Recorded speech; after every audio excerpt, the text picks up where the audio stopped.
அஸ்ஸலாமு அலைக்கும் வரஹ்மத்துல்லாஹ். இன்னைக்கு சமூக வலைதளங்களில் மனோதத்துவ நிபுணர்களாலையும் மருத்துவர்களாலையும் பெரிதும் பேசப்படக்கூடிய ஒரு தலைப்பு குழந்தை வளர்ப்பா இருக்கு. ஏன் இந்த குழந்தை வளர்ப்பை எல்லாரும் பேசுறாங்க அப்படின்னு சொன்னா, இன்னைக்கு சமுதாயத்துல நடக்கக்கூடிய பெரும்பாலான குற்றங்களுக்கு, பெரும்பாலான சமூக சீரழிவுகளுக்கு சரியான குழந்தை வளர்ப்பு நடைபெறாததே பிரதானமான காரணமா இருக்கு. ஏன்னா ஒரு குழந்தை சரியான முறையில் வளர்க்கப்படலை அப்படின்னு சொன்னா, இன்னைக்கு நம்ம கண்ணு முன்னாடி பார்க்குறோம் எக்கச்சக்க தற்கொலைகள் இருக்கு. அது ஒரு சரியான குழந்தை வளர்ப்பு இல்லாததுக்கு மிகப்பெரிய எடுத்துக்காட்டாகவும் உதாரணமாகவும் இன்னைக்கு நம்ம கண்ணு முன்னாடி இருக்கு. இத்தகைய விஷயத்தை குறித்து குர்ஆன் எப்படி அணுகுது, குர்ஆன் என்ன பேசுது அப்படின்னு பார்த்தோம்னா, அல்லாஹ் லுக்மான் என்கிற நல்ல மனிதரை பத்தி அல்லாஹ் குர்ஆன்ல பேசுறான். அதுல ஒரு செய்தியா சொல்றான். 31வது அத்தியாயத்துல 17வது வசனத்துல லுக்மான் அவருடைய மகனுக்கு என்ன அறிவுரை கூறினாருங்கிறத அல்லாஹ் நமக்கு சொல்லி காட்டுறான்.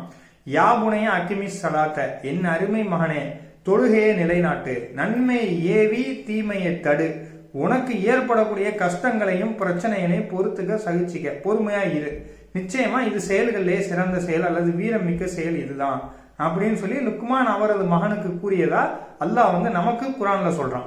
அப்ப எத்தகைய ஒரு குழந்தை வளர்ப்ப அல்லாஹ் குர்ஆன் மூலியமா நமக்கு கற்றுக் கொடுக்குறான். நம்மளுடைய குழந்தைகளை, நம்ம வீட்டில் இருக்கக்கூடிய குழந்தைகளை எப்படி வளர்க்கணும், எப்படி அவங்களுக்கு நல்லொழுக்கத்தை சொல்லி கொடுக்கணும் அப்படிங்கிறது குர்ஆன் மூலியமா அல்லாஹ் நமக்கு மிக தெளிவா, கச்சிதமா, என்ன சொல்றது, கிறிஸ்டல் கிளியரா அல்லாஹ் சொல்ற அளவுக்கு அல்லாஹ் சொல்லியிருக்கிறான்.